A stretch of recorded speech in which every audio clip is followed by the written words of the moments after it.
പിതാവിൻ്റെയും പുത്രൻ്റെയും പരിശുദ്ധാത്മാവിൻ്റെയും നാമത്തിൽ ആമേൻ. ഈശോ മിശിഹായിക്കും സ്തുതിയായിരിക്കട്ടെ. പ്രിയമുള്ളവരെ, കാനഡയിലെ ക്യുബെക് എന്ന സ്ഥലത്തു കൂടെ ശാന്തമായി ഒഴുകുന്ന സെയിൻറ്റ് ലോറൻസ് നദിയുടെ തീരത്ത് തലയെടുപ്പോടെ ഉയർന്നു നിൽക്കുന്ന അവർ ലേഡി ഓഫ് കേപ്പ് എന്ന പരിശുദ്ധ അമ്മയുടെ തീർത്ഥാടന കേന്ദ്രത്തെപ്പറ്റിയാണ് നാം ഇന്ന് ചിന്തിക്കാൻ പോകുന്നത്. ഈ തീർത്ഥാടന കേന്ദ്രവുമായി ബന്ധപ്പെട്ട് 2 അത്ഭുതങ്ങളാണ് അവിടെ രേഖപ്പെടുത്തിയിട്ടുള്ളത്.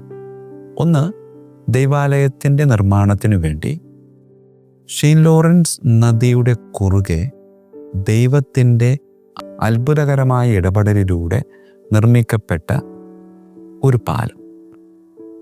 2, ദൈവാലയത്തിൽ സ്ഥാപിക്കാൻ കൊണ്ടുവന്ന പരിശുദ്ധ അമ്മയുടെ തിരുസ്വരൂപം ഏതാണ്ട് 10 മിനിറ്റോളം കണ്ണ് തുറന്ന് ആ തിരുസ്വരൂപത്തിൻ്റെ മുമ്പിലുണ്ടായിരുന്നവരെ നോക്കുകയും ദൈവാലയത്തിലുണ്ടായിരുന്ന തൻ്റെ പുത്രൻ്റെ ക്രൂശിത രൂപത്തെയും നോക്കുകയും അങ്ങനെ 10 മിനിറ്റ് കഴിഞ്ഞപ്പോൾ ആ കണ്ണുകൾ സാധാരണ പോലെ പാതി അടഞ്ഞ രൂപത്തിൽ താഴേക്ക് ഇങ്ങനെ നോക്കി നിൽക്കുകയും ചെയ്തു.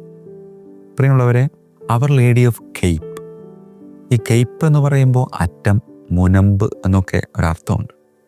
ഈ കേപ്പിലെ മാതാവ് നമുക്ക് നൽകുന്ന ഒരു സുന്ദരമായൊരു സന്ദേശം എന്ന് പറയുന്നത് ജീവിതത്തിൽ ചില അറ്റപ്പെടലുകൾ ഉണ്ടായേക്കാം. ഒറ്റപ്പെടലല്ല, അറ്റപ്പെടൽ. അതായത് അറ്റത്ത് പോയി നിൽക്കുക. അത് ചിലപ്പോൾ മരണത്തിൻ്റെ വക്കാകാം, കടക്കണിയുടെ വക്കാകാം. അതായത് ഇനി മുന്നോട്ട് പോകാൻ പറ്റത്തില്ല, പോയാൽ താഴേക്ക് വീഴും. അങ്ങനെയുള്ള അവസ്ഥാന്തരങ്ങളിലൂടെ കടന്നു പോകുന്നവർക്ക് വലിയൊരു ആശ്വാസത്തിൻ്റെ സന്ദേശമാണ് ഈ കാനഡയിലെ ക്യുബെക് എന്ന സ്ഥലത്ത് ശാന്തമായി നിലനിൽക്കുന്ന പരിശുദ്ധ അമ്മയുടെ തീർത്ഥാടന കേന്ദ്രം. 1879 ഈ ദൈവാലയം പുനർനിർമ്മാണത്തിന് ആരംഭം കുറിക്കുന്നത്. അപ്പോൾ ഈ ദൈവാലയ നിർമ്മാണത്തിനുള്ള സാധന സാമഗ്രികളൊക്കെ ഈ സെയിൻറ്റ് ലോറൻസ് നദിയുടെ മറുകരയാണ്. അപ്പോൾ ഇവിടേക്ക് കൊണ്ടുവരിക എന്ന് പറയുന്നത് ശ്രമകരമായ ഒരു കാര്യമാണ്. ശക്തമായ ഒഴുക്കുള്ള ഒരു നദി കൂടെയാണ്. അതുകൊണ്ട് അവർ കാത്തിരുന്നു. എന്തിനു വേണ്ടി? അവർ മഞ്ഞുകാലത്തിന് വേണ്ടി കാത്തിരുന്നു. ഈ മഞ്ഞ് മൂടിക്കഴിയുമ്പോൾ ഇത് നടന്നു പോകാവുന്ന രീതിയിൽ കട്ടിയുള്ള മഞ്ഞുകട്ടകളായിട്ട് ഈ വെള്ളം രൂപാന്തരപ്പെടും. അപ്പോൾ ആ വർഷത്തെ മഞ്ഞുകാലത്തിന് വേണ്ടി അവർ കാത്തിരുന്നു. പക്ഷെ പ്രകൃതി ചതിച്ചു. ആ വർഷം മഞ്ഞ് അത്ര ശക്തമല്ലായിരുന്നു. അതുകൊണ്ട് വെള്ളം ഇങ്ങനെ ഒഴുകിക്കൊണ്ടേയിരുന്നു. ഇവർക്കെല്ലാം സങ്കടമായി. പരിശുദ്ധ അമ്മയോട് മാധ്യസ്ഥ്യം യാചിച്ച് പ്രാർത്ഥിച്ചു. ഇതാ അവർ വലിയൊരു അത്ഭുതത്തിന് സാക്ഷ്യം വഹിക്കുകയാണ്.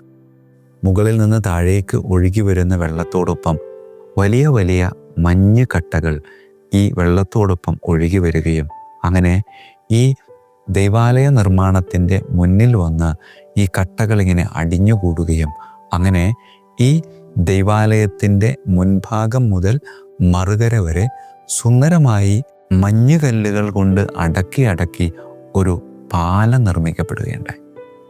പ്രിയമുള്ളവരെ, ദൈവത്തിൻ്റെ അത്ഭുതകരമായ പാലം എന്നാണ് ഇതിനെ വിശേഷിപ്പിക്കുന്നത്.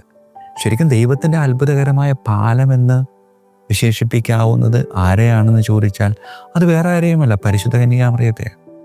സ്വർഗത്തിലായിരുന്ന വചനത്തെ മാംസമാക്കി ഈ ഭൂമിയിലേക്ക് കൊണ്ടുവരാൻ സ്വർഗത്തിൽ നിന്ന് ഭൂമിയിലേക്ക് ദൈവം ചാരിവെച്ച ഒരു കോവണി, അത് പരിശുദ്ധ അമ്മയാണ്. അതൊരു പാലം തന്നെയല്ലേ? പ്രിയമുള്ളവരെ, ജീവിതത്തിൽ അറ്റപ്പെടലുകളുണ്ടാകും.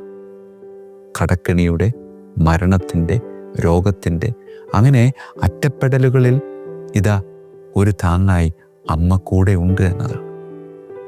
ഈ 10 മിനിറ്റോളം ഈ അമ്മയുടെ തിരുസ്വരൂപം കണ്ണു തുറന്ന് അവിടെയുള്ളവരെ നോക്കി അവർക്ക് നൽകുന്ന ഒരു സന്ദേശവും അത് തന്നെയാണ്. നിങ്ങളുടെ ജീവിതത്തിൽ അത്യാവശ്യ ഘട്ടങ്ങളിൽ ഞാൻ ഇടപെടും.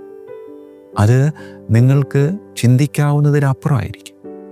പ്രിയമുള്ളവരെ, മഞ്ഞുകാലം അതിൻ്റെ പൂർണ്ണതയിൽ എത്താതിരുന്നിട്ടും മഞ്ഞുകൊണ്ട് ഒരു പാലം തീർക്കാൻ ദൈവത്തിനാകുമെങ്കിൽ ജീവിതത്തിൽ അവിടെയും ഇവിടെയും എത്താത്ത അവസ്ഥകൾ ഉണ്ടാകുമ്പോൾ അമ്മ ഒരു പാലമായി ഇതിനിടയിൽ വന്ന് നിൽക്കുമെന്നതാണ് ഈ സുന്ദരമായ തീർത്ഥാടന കേന്ദ്രം നമുക്ക് നൽകുന്ന സുന്ദരമായൊരു സന്ദേശം.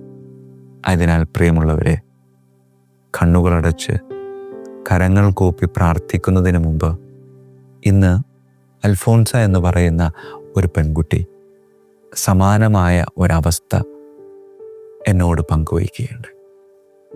ഒരുപാട് സന്ദേശങ്ങൾ വാട്സപ്പിൽ വരാറുണ്ടെങ്കിലും ഇത് എന്തോ പെട്ടെന്ന് എനിക്ക് തുറന്നു നോക്കണമെന്ന് മാതാവ് പറയുന്നത് പോലെ തോന്നി. തുറന്നു നോക്കിയപ്പോൾ അവൾ പറഞ്ഞൊരു കാര്യം ഇതാണ്: അച്ഛൻ, എനിക്ക് അപ്പനുണ്ട്, അമ്മയുണ്ട്, വീട്ടിൽ 2 സഹോദരിമാരുണ്ട്, പക്ഷേ ഞാൻ ഒറ്റപ്പെട്ടാണ് അച്ഛൻ ജീവിക്കുന്നത്. അതെങ്ങനെ അച്ഛനോട് പറയണമെന്ന് എനിക്കറിയത്തില്ല, പക്ഷേ അതാണ് സത്യം. ഈ ഒരു സത്യം തിരിച്ചറിഞ്ഞതുകൊണ്ട് മാത്രമാണ് പരിശുദ്ധ അമ്മ കാനഡയിലെ ക്യുബക് എന്ന തീർത്ഥാടന കേന്ദ്രത്തെ പറ്റി പറഞ്ഞുകൊണ്ട് ഒറ്റപ്പെടലിൻ്റെ വേദന അനുഭവിക്കുന്നവർക്ക് താങ്ങും തണലുമായി നിന്നെ ഇങ്ങനെ കൈപിടിച്ച് നടത്താൻ ഞാൻ കൂടെ ഉണ്ടാകും എന്നൊരു ഉറപ്പ് നൽകിയത്. അതിനാൽ പ്രിയമുള്ളവരെ, പ്രാർത്ഥിക്കാൻ നമുക്ക് എല്ലാവരെയും സമർപ്പിക്കാം. ഈ കുഞ്ഞിനെ മാത്രമല്ല, ഇതുപോലെ ദുരവസ്ഥകളിലൂടെ കടന്നു പോകുന്ന എല്ലാവരെയും നമുക്ക് പരിശുദ്ധ അമ്മയിലൂടെ കർത്താവ് ഈശോ മിശിഹായിലേക്ക് സമർപ്പിച്ച് പ്രാർത്ഥിക്കാം. കരങ്ങൾ കൂപ്പി കണ്ണുകളടച്ച്.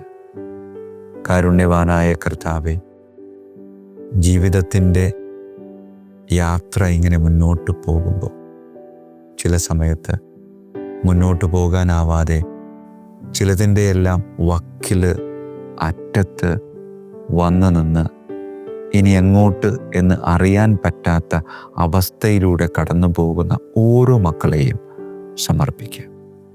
കാരുണ്യവാനായ കർത്താവേ, അങ്ങ് തന്നെയാണ് ഞങ്ങൾക്ക് ആശ്രയം. ആ വലിയ ആശ്രയത്തിലേക്ക് അമ്മയുടെ കരം ഗ്രഹിച്ച് സഞ്ചരിക്കാൻ ഞങ്ങൾ ആഗ്രഹിക്കുകയാണ്. ഈ ആഗ്രഹം പൂർവാധികം ശക്തിയോടെ, തീഷ്ണതയോടെ മുന്നോട്ട് കൊണ്ടുപോകുവാൻ അങ്ങ് കൃപ നൽകി ഞങ്ങളെ അനുഗ്രഹിക്കണമേ. കർത്താവായ ക്രിസ്തു വഴി ഞങ്ങൾ സമർപ്പിക്കുന്ന പ്രാർത്ഥന കേട്ടരുളണമേ. ആമേൻ. ഈശോ മിശിഹായ്ക്കും സ്തുതിയായിരിക്കട്ടെ.